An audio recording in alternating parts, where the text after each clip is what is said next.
Bayangkan sebuah masa di mana padang pasir Madinah belum pernah mendengar suara takbir yang menggetarkan jiwa. Sebelum ada ketupat, sebelum ada maaf yang tulus, dan sebelum ada kemenangan setelah sebulan penuh berlapar dahaga. Tahukah Anda bahwa Idul Fitri pertama kali dirayakan bukan dalam kemewahan, melainkan di tengah tetesan keringat dan air mata syukur setelah sebuah pertempuran besar yang menentukan hidup mati umat Islam? Hari ini kita akan melakukan perjalanan melintasi waktu kembali ke tahun kedua Hijriah untuk menyaksikan detik-detik paling mengharukan saat Rasulullah Shallallahu Alaihi Wasallam memperkenalkan hari kemenangan yang sesungguhnya kepada dunia. Assalamualaikum warahmatullahi wabarakatuh, sahabat Sinar Hidayah. Senang sekali bisa kembali menemani perjalanan spiritual Anda. Di channel ini, kita akan mengupas tuntas sejarah, hikmah, dan keajaiban dalam Islam yang mungkin jarang terdengar namun sangat dekat dengan hati kita. Pastikan Anda menyimak hingga akhir, karena kisah awal mula Idul Fitri ini akan mengubah cara Anda memandang setiap takbir yang berkumandang di pagi Lebaran. Untuk memahami bagaimana Idul Fitri bermula, kita harus melihat keadaan Madinah sebelum cahaya Islam menyempurnakan tradisinya. Sebelum kedatangan Rasulullah Shallallahu Alaihi Wasallam, masyarakat Madinah memiliki dua hari raya besar yang dikenal dengan nama Nairus dan Mahrajan. Kedua perayaan ini merupakan warisan budaya Persia yang penuh dengan pesta pora, permainan yang melalaikan, dan seringkali jauh dari nilai-nilai ketuhanan. Mereka merayakan kegembiraan dengan cara-cara yang bersifat fisik semata, seperti makan-makan besar yang berlebihan, perlombaan yang penuh kesombongan, dan berbagai hiburan yang tidak menyentuh relung jiwa sedikitpun. Saat Rasulullah Shallallahu Alaihi Wasallam hijrah ke Madinah dan melihat pemandangan tersebut, beliau tidak sekadar melarang, namun beliau memberikan alternatif yang jauh lebih mulia dan bermartabat. Beliau bersabda dengan nada yang lembut namun tegas, sesungguhnya Allah Subhanahu wa Ta'ala telah menggantikan kedua hari raya itu dengan dua hari yang lebih baik, yaitu Idul Adha dan Idul Fitri. Ucapan ini bukan sekadar pergantian tanggal pada kalender, melainkan sebuah revolusi kebudayaan dan spiritual yang luar biasa bagi umat manusia. Namun, Idul Fitri yang pertama itu tidak datang begitu saja. Ia datang setelah ujian yang sangat berat bagi kaum muslimin. Tahun kedua Hijriah adalah tahun di mana kewajiban puasa Ramadan pertama kali diturunkan melalui wahyu. Bayangkan perasaan para sahabat saat itu. Mereka baru saja menyesuaikan diri dengan kehidupan baru yang sulit di Madinah dalam kondisi ekonomi yang belum stabil, lalu mereka diminta untuk menahan lapar dan dahaga selama sebulan penuh di bawah terik matahari gurun yang membakar. Lebih dari sekadar menahan lapar, Ramadan pertama itu juga bertepatan dengan peristiwa besar yang mencekam, yaitu Perang Badar. Di tengah kondisi fisik yang lemah karena berpuasa, umat Islam harus berhadapan dengan pasukan Quraisy yang jumlahnya 3 kali lipat lebih besar. Disinilah letak keajaiban Idul Fitri yang pertama. Kemenangan di medan Perang Badar terjadi pada tanggal 17 Ramadan, dan hanya beberapa hari setelah kemenangan besar yang mustahil secara logika itu, umat Islam menyambut tanggal 1 Syawal. Inilah fondasi awal Idul Fitri, sebuah hari yang lahir dari ketaatan total dan pengorbanan nyawa, bukan sekadar hura-hura duniawi. Yang lahir dari ketaatan total dan pengorbanan nyawa, bukan sekadar hura-hura duniawi. Pernahkah Anda membayangkan bagaimana rasanya menjadi salah satu penduduk Madinah pada pagi hari tanggal 1 Syawal tahun kedua Hijriah tersebut? Setelah sebulan penuh berpuasa untuk pertama kalinya dalam sejarah, dan hanya beberapa hari setelah mereka pulang dari medan perang Badar dengan luka di tubuh namun kemenangan di tangan, sebuah fajar baru menyingsing di ufuk timur. Udara Madinah pagi itu tidak hanya membawa aroma tanah basah dan kurma, tetapi juga membawa getaran frekuensi yang belum pernah dirasakan oleh penduduk bumi sebelumnya. Itu adalah pagi di mana langit seolah ikut merunduk, mendengarkan untuk pertama kalinya suara takbir yang mengagungkan kebesaran Allah Subhanahu wa Ta'ala, menggantikan nyanyian-nyanyian pemujaan berhala yang telah lama mendarah daging di tanah Arab. Pada pagi yang bersejarah itu, Rasulullah Shallallahu Alaihi Wasallam keluar dari rumah beliau dengan sebuah pancaran cahaya di wajahnya yang sulit digambarkan dengan kata-kata.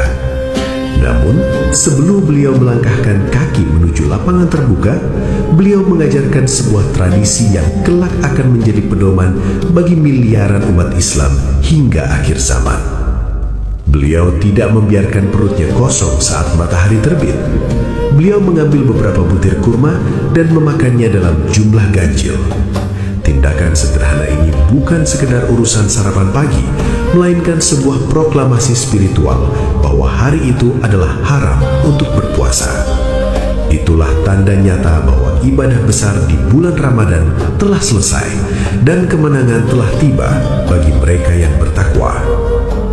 Seluruh penduduk Madinah, mulai dari kaum pria, wanita, hingga anak-anak, berbondong-bondong keluar rumah. Tidak ada pakaian sutra yang mewah atau perhiasan emas yang berlebihan. Kebanyakan dari mereka hanya mengenakan pakaian terbaik yang mereka miliki, yang mungkin penuh dengan tambalan, namun sudah dicuci bersih dengan air sumur Madinah yang jernih. Mereka tidak menuju ke dalam masjid untuk melakukan sholat, melainkan menuju ke sebuah lapangan luas di pinggiran kota yang dikenal sebagai musola. Gerakan masa ini menciptakan suasana yang sangat religius, namun penuh dengan kegembiraan yang tenang. Sepanjang perjalanan menuju lapangan tersebut, Rasulullah Shallallahu Alaihi Wasallam terdengar lantang mengumandangkan takbir. Allahu Akbar, Allahu Akbar, La ilaha illallah, wallahu akbar.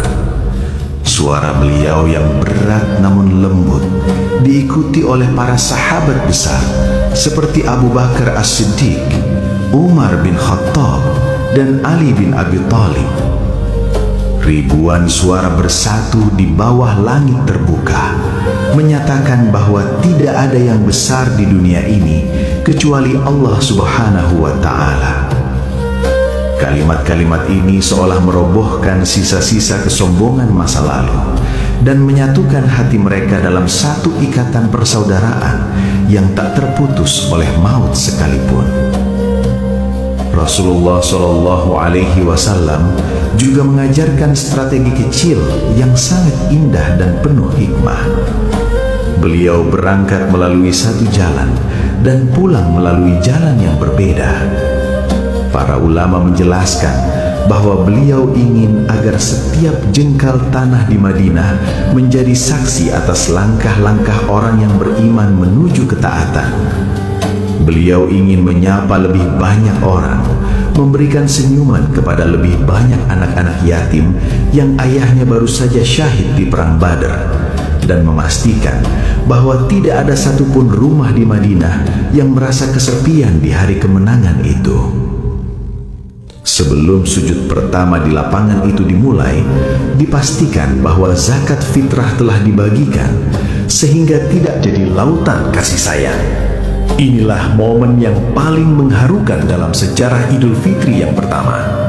Ribuan orang yang baru saja menyelesaikan ibadah puasa dan memenangkan pertempuran besar di medan Badar saling mendekat satu sama lain. Tidak ada lagi sekat antara kaum muhajirin yang datang dari Mekah dengan kaum Ansor yang merupakan penduduk asli Madinah. Mereka saling berpelukan erat, sebuah pelukan yang bukan sekadar formalitas, melainkan pelukan yang lahir dari rasa senasib sepenanggungan sebagai saudara seiman yang telah melewati ujian hidup dan mati. Suasana riuh rendah dengan ucapan doa yang tulus. Kalimat taqabbalallahu minna wa minkum bergema di mana-mana. Mereka saling mendoakan agar segala amal ibadah, lapar dan haus yang mereka lalui selama 1 bulan penuh diterima di sisi Allah Subhanahu wa Ta'ala. Di hari itu, Madinah benar-benar menjadi saksi bagaimana Islam menghapuskan segala bentuk kasta dan kesombongan suku. Mereka yang dahulu adalah bangsawan, kini tidak ragu untuk merangkul saudaranya yang dulunya adalah seorang budak. Kesucian jiwa atau fitrah yang mereka raih selama bulan Ramadan benar-benar tercermin dalam perilaku mereka di hari itu. Namun di tengah kegembiraan tersebut, ada pemandangan yang menyentuh sanubari.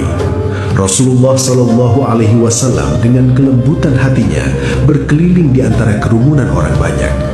Beliau memperhatikan wajah-wajah para sahabat satu persatu. Beliau berhenti sejenak ketika melihat beberapa anak kecil yang tampak murung di sudut lapangan. Mereka adalah anak-anak para syuhada Badar yang ayahnya tidak akan pernah kembali lagi ke rumah. Rasulullah Shallallahu Alaihi Wasallam kemudian mendekati mereka, mengusap kepala mereka dengan penuh kasih dan berkata dengan suara yang sangat menyejukkan bahwa beliau sendiri yang akan menjadi ayah yang lahir dari ketaatan total dan pengorbanan nyawa, bukan sekadar hura-hura duniawi. Pernahkah Anda membayangkan bagaimana rasanya menjadi salah satu penduduk Madinah pada pagi hari tanggal 1 Syawal tahun kedua Hijriah tersebut? Setelah sebulan penuh berpuasa untuk pertama kalinya dalam sejarah dan hanya beberapa hari setelah mereka pulang dari medan perang Badar dengan luka di tubuh namun kemenangan di tangan, sebuah fajar baru menyingsing di ufuk timur. Udara Madinah pagi itu tidak hanya membawa aroma tanah basah dan kurma, tetapi juga membawa getaran frekuensi yang belum pernah dirasakan oleh penduduk bumi sebelumnya. Itu adalah pagi di mana langit seolah ikut merunduk, mendengarkan untuk pertama kalinya suara takbir yang mengagungkan kebesaran Allah Subhanahu wa Ta'ala, menggantikan nyanyian-nyanyian pemujaan berhala yang telah lama mendarah daging di tanah Arab. Pada pagi yang bersejarah itu, Rasulullah Shallallahu Alaihi Wasallam keluar dari rumah beliau dengan sebuah pancaran cahaya di wajahnya yang sulit digambarkan dengan kata-kata. Namun, sebelum beliau melangkahkan kaki menuju lapangan terbuka, beliau mengajarkan sebuah tradisi yang kelak akan menjadi pedoman bagi miliaran umat Islam hingga akhir zaman. Beliau tidak membiarkan perutnya kosong saat matahari terbit. Beliau mengambil beberapa butir kurma dan memakannya dalam jumlah ganjil. Tindakan sederhana ini bukan sekedar urusan sarapan pagi, melainkan sebuah proklamasi spiritual bahwa hari itu adalah haram untuk berpuasa. Itulah tanda nyata bahwa ibadah besar di bulan Ramadan telah selesai dan kemenangan telah tiba bagi mereka yang bertakwa. Seluruh penduduk Madinah, mulai dari kaum pria, wanita, hingga anak-anak, berbondong-bondong keluar rumah. Tidak ada pakaian sutra yang mewah atau perhiasan emas yang berlebihan. Kebanyakan dari mereka hanya mengenakan pakaian terbaik yang mereka miliki, yang mungkin penuh dengan tambalan, namun sudah dicuci bersih dengan air sumur Madinah yang jernih. Mereka tidak menuju ke dalam masjid untuk melakukan sholat, melainkan menuju ke sebuah lapangan luas di pinggiran kota yang dikenal sebagai musola. Gerakan masa ini menciptakan suasana yang sangat religius, namun penuh dengan kegembiraan yang tenang. Sepanjang perjalanan menuju lapangan tersebut, Rasulullah Shallallahu Alaihi Wasallam terdengar lantang mengumandangkan takbir. Allahu Akbar, Allahu Akbar, La ilaha illallah, Wallahu Akbar. Suara beliau yang berat namun lembut diikuti oleh para sahabat besar seperti Abu Bakar As-Siddiq, Umar bin Khattab, dan Ali bin Abi Thalib. Ribuan suara bersatu di bawah langit terbuka, menyatakan bahwa tidak ada yang besar di dunia ini kecuali Allah Subhanahu wa Ta'ala. Kalimat-kalimat ini seolah merobohkan sisa-sisa kesombongan masa lalu dan menyatukan hati mereka dalam satu ikatan persaudaraan yang tak terputus oleh maut sekalipun. Rasulullah Shallallahu Alaihi Wasallam juga mengajarkan strategi kecil yang sangat indah dan penuh hikmah. Beliau berangkat melalui satu jalan dan pulang melalui jalan yang berbeda. Para ulama menjelaskan bahwa beliau ingin agar setiap jengkal tanah di Madinah menjadi saksi atas langkah-langkah orang yang beriman menuju ketaatan. Beliau ingin menyapa lebih banyak orang, memberikan senyuman kepada lebih banyak anak-anak yatim yang ayahnya baru saja syahid di Perang Badar, dan memastikan bahwa tidak ada satupun rumah di Madinah yang merasa kesepian di hari kemenangan itu. Sebelum sujud pertama di lapangan itu dimulai, dipastikan bahwa zakat fitrah telah dibagikan